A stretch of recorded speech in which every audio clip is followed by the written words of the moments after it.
Hello everyone. Last lecture में हमने पढ़ा था डेटा मॉडल्स डीबीएमएस में। उसमें हमने पढ़े थे hierarchical model, network model and ER model, relational model. ये सब हमने उसमें पढ़े थे। आज हम सेकंड लेक्चर में पढ़ रहे हैं डेटाबेस डिज़ाइन। डेटाबेस डिज़ाइन क्या होता है कि हमें जो डेटाबेस बनाना है वो कैसे बनाएंगे हम। उसके लिए पहले हमें एक डेटा मॉडल सेलेक्ट करना पड़ता है और उसके बेसिस के ऊपर हमें अपना डेटाबेस डिज़ाइन करना पड़ता है। तो ये देख लीजिए, database design is a process to organize data according to the selected data model. तो डेटा डेटा को कैसे ऑर्गेनाइज करना है सेलेक्टेड डेटा मॉडल के अकॉर्डिंग, ये हम डेटाबेस डिजाइन में सीखते हैं।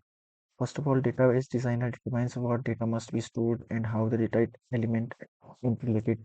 पहले डेटाबेस डिजाइनर क्या देखता है कि जो डेटा होता है वो किस तरह से स्टोर किया जाएगा और उसका उसकी इंटर रिलेशनशिप आपस में क्या होगी, वो डेटा आपस में कैसे इंटर रिलेट करेगा, ये सब देखते हैं। उसके बेसिस के ऊपर हमें डेटा मॉडल सेलेक्ट करना होता है। बेसिकली देखिए, आजकल जो है ज़्यादातर रिलेशनल मॉडल ही फैशन में, और रिलेशनल मॉडल ही अप्रोप्रिएट बैठता है अ, हर जगह पे। जैसे अगर हमें किसी यूनिवर्सिटी के लिए डेटाबेस डिज़ाइन करना है तो उसके लिए हम क्या करेंगे, रिलेशनल मॉडल यूज़ लेंगे, क्योंकि उसमें अलग अलग रिलेशंस के ऊपर हम रिलेशंस लेके और अपना डेटाबेस डिज़ाइन करेंगे। जैसे यूनिवर्सिटी में या फिर कॉलेज में स्टूडेंट का रिलेशन अलग होगा। रिलेशन मतलब टेबल, टेबल्स की फॉर्म में डेटा को स्टोर करेंगे रोज कॉलम्स में। तो स्टूडेंट का टेबल होगा, उसमें फिर फैकल्टीज का टेबल हो जाएगा, है ना। उसके अलावा कोर्सेज का टेबल हो जाएगा। इस तरह से हम, अगर आज के टाइम में देखें तो मोस्टली कौन सा यूज हो रहा है, वो हो रहा है रिलेशनल। रिलेशनल, ठीक है, रिलेशनल डेटाबेस यूज हो रहा है। तो ये देख लीजिए, एग्जांपल देख लीजिए, if you want to design a database for a college then we need different relations like student, course, faculty etcetera. और ये सब कहानी है इसमें। अ, अब अगर आप किसी इलेक्ट्रॉनिक शॉप के लिए डेटाबेस डिजाइन कर रहे हैं, उसके लिए आप क्या करेंगे, उसके लिए आप ट्री लाइक स्ट्रक्चर वाला डेटाबेस डेटा मॉडल कौन सा होता है, हायरार्किकल मॉडल, वो भी आप यूज कर सकते हैं। देखिए कैसे यूज कर पाएंगे। जैसे मान लीजिए ये इलेक्ट्रॉनिक्स की शॉप है, उसमें टीवी और पोर्टेबल इलेक्ट्रॉनिक्स, ये हमने दो डिवाइड कर दी। ये हो गई आपकी रूट नोड, ये हो गई इस रूट नोड की चाइल्ड नोड, और ये फिर आगे लीफ नोड्स। जैसा हमने ट्री में पढ़ा था, आई मीन हायरार्किकल मॉडल में पढ़ा था, उसी तरह का ये स्ट्रक्चर बन रहा है। टेलीविजन में आगे आ जाएंगे ट्यूब, एलसीडी, प्लाज्मा, मतलब ये टीवी के डिफरेंट टाइप्स हो गए। पोर्टेबल इलेक्ट्रॉनिक्स में MP3 प्लेयर्स, CD प्लेयर्स, ये सब आ जाएंगे। अब हम क्या देखते हैं कि डेटाबेस डिजाइन जो है वो दो तरह की होती है, दो तरह की डेटाबेस डिजाइन होती है। ये देखिए, लॉजिकल डिजाइनिंग और फिजिकल डिजाइनिंग। मतलब डेटाबेस को डिजाइन करने के दो तरीके होते हैं। आई मीन दो तरीके नहीं होते, दो जगह पे की जाती है वो। एक तो लॉजिकल डिजाइन होती है, एक फिजिकल डिजाइन होती है। लॉजिकल डिजाइन क्या होती है, logical design designing is use to find out relationship and dependencies among the different gathered information. देखिए, जैसा हमने एग्जांपल लिया था कि एक कॉलेज का अगर हमें डेटाबेस बनाना है, कॉलेज का डेटाबेस, तो उसके लिए डिफरेंट डिफरेंट टेबल्स होंगे। टेबल्स जैसे कि स्टूडेंट टेबल हो गया, स्टूडेंट टेबल हो गया, ये देखिए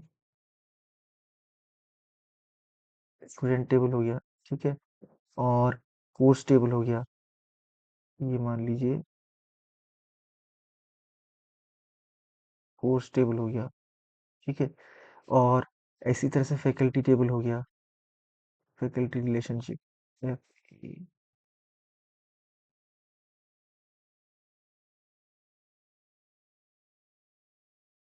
लीजिए, ये तीन तरह की रिलेशनशिप रिलेशंस हो गए।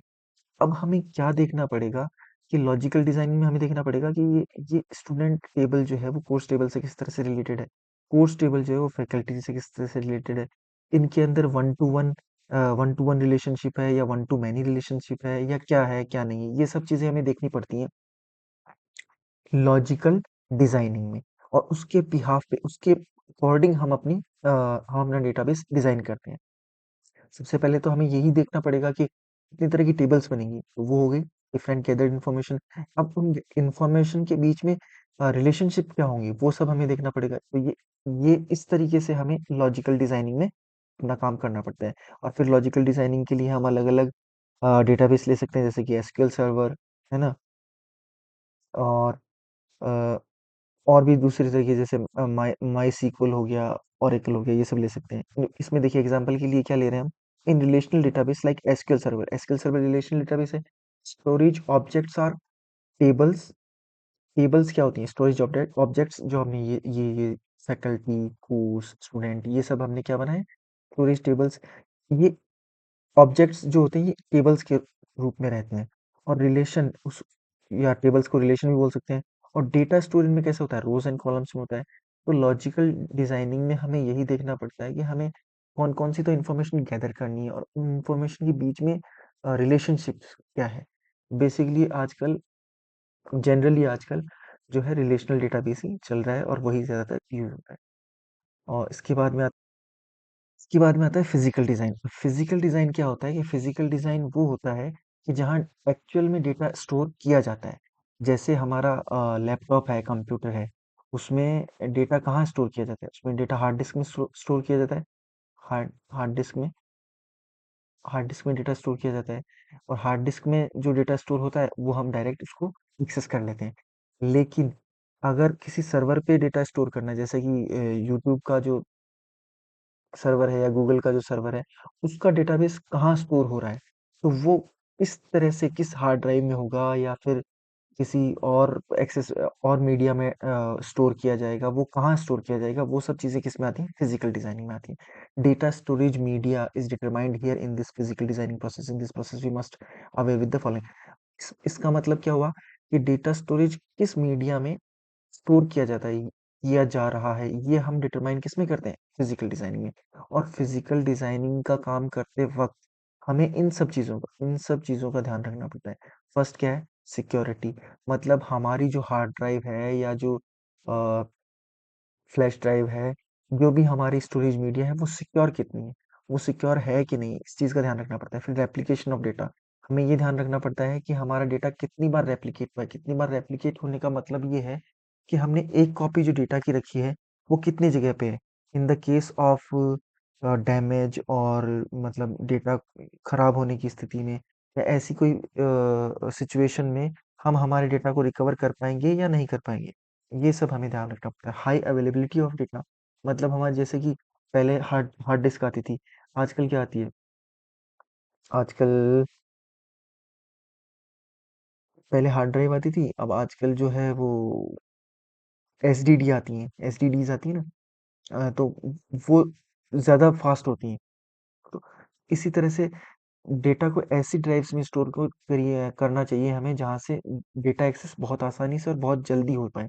मतलब कि अवेलेबिलिटी ऑफ डेटा फास्ट रहे। पार्टीशनिंग, जैसे हम हमारे कंप्यूटर में करते हैं ना, partitioning, D D D drive, E drive, इस तरह से डेटा को कितने पार्टीशंस में स्टोर करके रखना है, वो चीज़ें हमें ध्यान रखनी पड़ती हैं। बैकअप, कितनी जगह बैकअप ले रखा है डेटा का, ठीक है। और अगर हमने रीस्टोर कहाँ कहाँ कर रखा है, रीस्टोर मतलब ऐसा ऐसी जगह पे, मतलब जैसे हमारे कंप्यूटर है, उसमें हम कुछ डिलीट करते हैं तो वो रिसाइकिल बिन में जाता है, रिसाइकिल बिन से वापस रीस्टोर हो जाता है। तो ये क्या हो गया? रीस्टोर स्कीम हो गई। ऐसे ही बड़े लेवल पे बड़े सर्वर्स के पास भी ऐसे रिस्टोरेशन स्कीम होती है कि डेटा एक जगह से अगर हटा दिया जाए, तो वो वापस रिस्टोर कर सकते हैं या नहीं कर सकते। इस चीज का ध्यान भी फिजिकल डिजाइनिंग में रखा जाता है।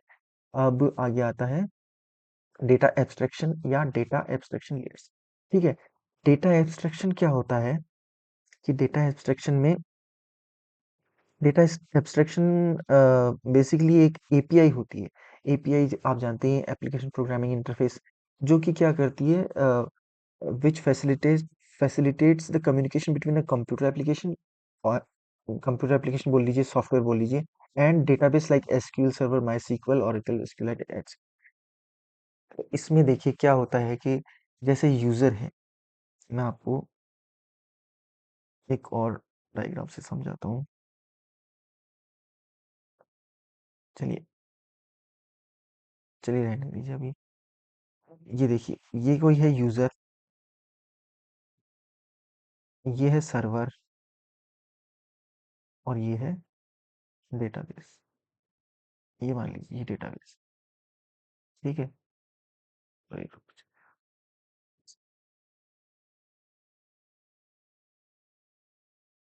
ये डेटाबेस।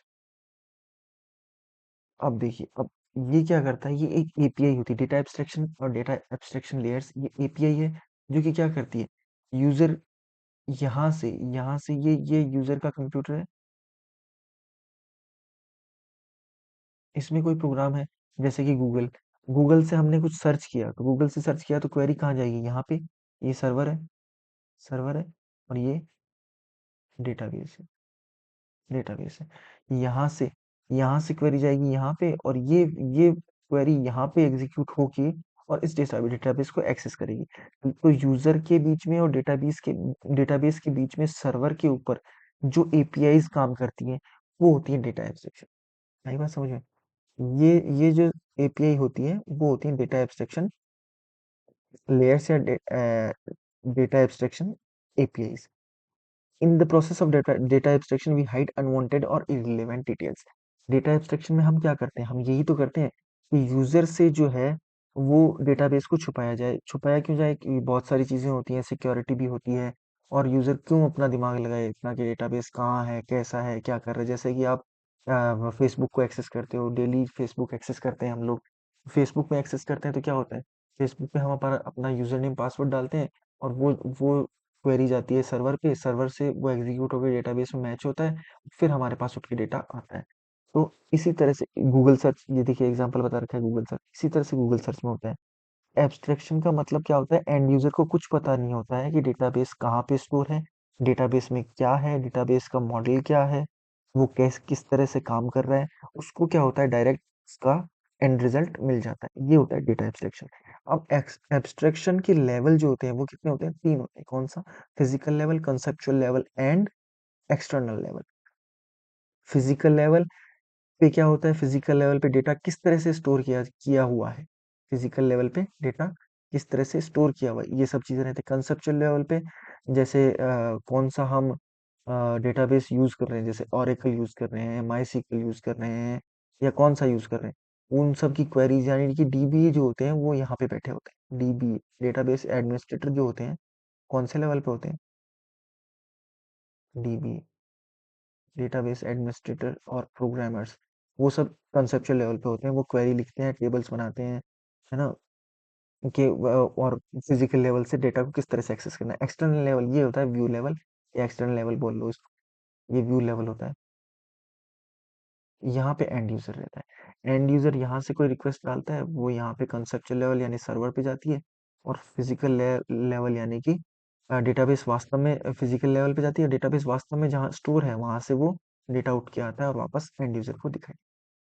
इस तरह से एब्स्ट्रैक्शन काम करता है। अब देखिए फिजिकल लेवल पे देख लेते हैं। It is the lowest level of abstraction of for DBMS. It defines how.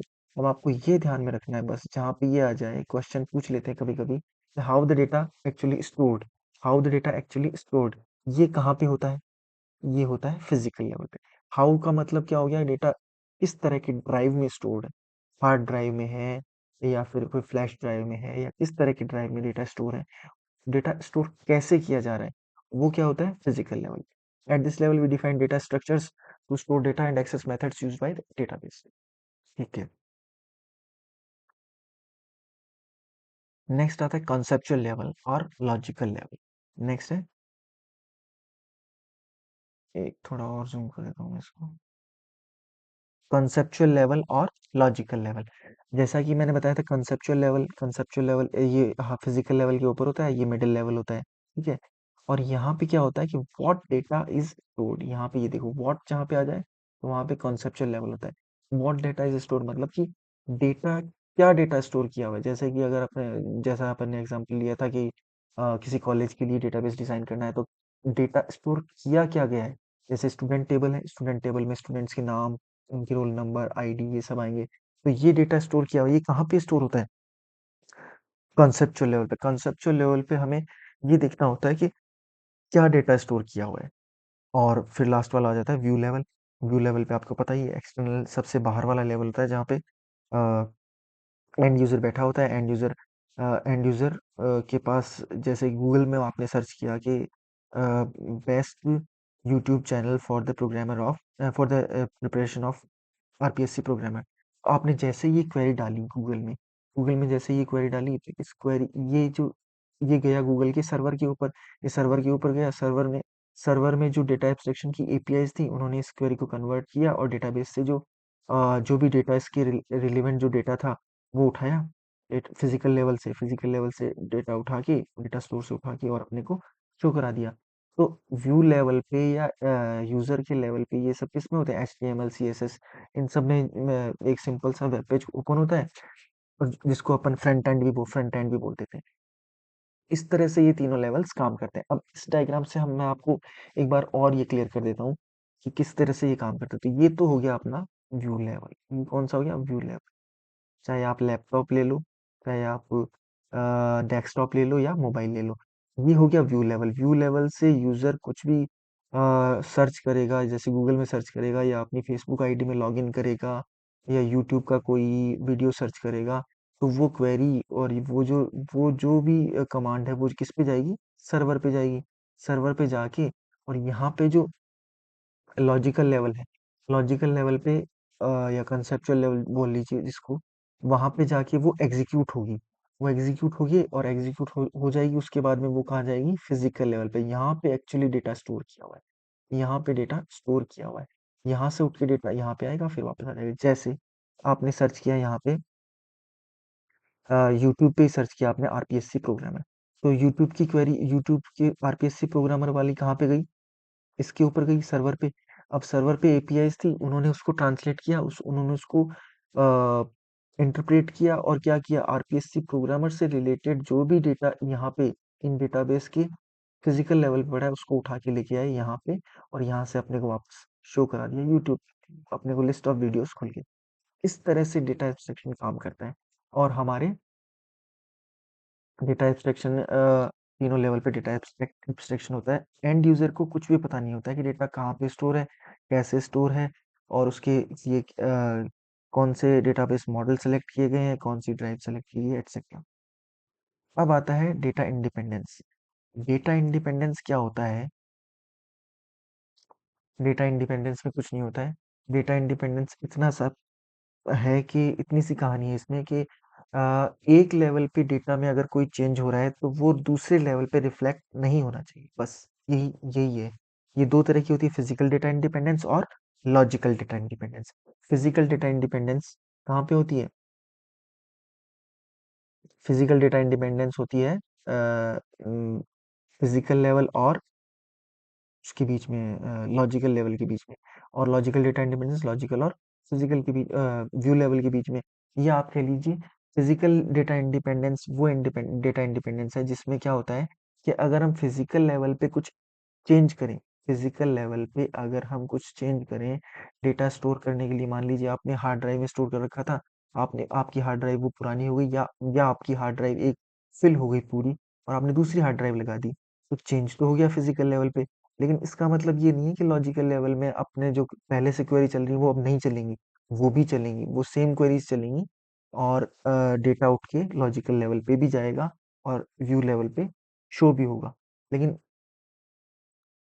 कहने का मतलब ये है कि फिजिकल लेवल पे, ये देखिए ये फिजिकल लेवल है ना, इसके ऊपर अगर आपने जैसे ये है, ऐसा ही अगर आपने एक और लगा दिया, तो ये चेंजेस हो गया ना फिजिकल लेवल पे। लेकिन इसका मतलब ये नहीं है कि इसकी जो पहले क्वेरी चल रही थी वो अब नहीं चलेगी, वो अभी भी चलेगी, वो यहाँ से डेटा उठा लेगी। तो इसका मतलब इसमें कोई चेंजेस किए तो यहाँ पे वो रिफ्लेक्ट नहीं होना चाहिए, वो ये पूरा ऐसे कैसे काम करना चाहिए। अब अगर लॉजिकल लेवल पे अगर अपने कोई आप हमने कोई चेंज कर दिया, जैसे स्टूडेंट टेबल थी, कोई स्टूडेंट टेबल है मान लीजिए, STD स्टूडेंट टेबल है। इसमें हमने कुछ और एक और जैसे student name, student ID, student roll number, ये सब है। हमने एक और एट्रीब्यूट ऐड कर दिया, एक और एट्रीब्यूट क्या ऐड कर दिया, स्टूडेंट ड्रेस कोड, मान लीजिए ड्रेस कोड ऐड कर दिया कि भाई उसका ड्रेस कोड क्या होना चाहिए। इसका मतलब हमने चेंज तो कर दिया लॉजिकल लेवल में, लेकिन इससे इसके व्यू लेवल पे कोई फर्क नहीं पड़ना चाहिए। यहाँ से कुछ सर्च करें तो वो वैसे का वैसा आंसर आना चाहिए, आंसर मतलब रेस्पॉन्स आना चाहिए। तो कहने का मतलब ये हुआ कि अगर लॉजिकल लेवल में हम कोई चेंज करेंगे तो व्यू लेवल पे कोई फर्क नहीं पड़ना चाहिए। ये 2 तरह की डेटा इंडिपेंडेंस होती है, फिज़िकल डेटा इंडिपेंडेंस और लॉजिकल डेटा इंडिपेंडेंस। इसमें थ्योरी है, कोई ज़्यादा कुछ ख़ास नहीं है, आप पढ़ लेना। अगर कोई आपको लगे कि कुछ समझ में नहीं आया तो कमेंट में आप बता सकते हैं। Thank you.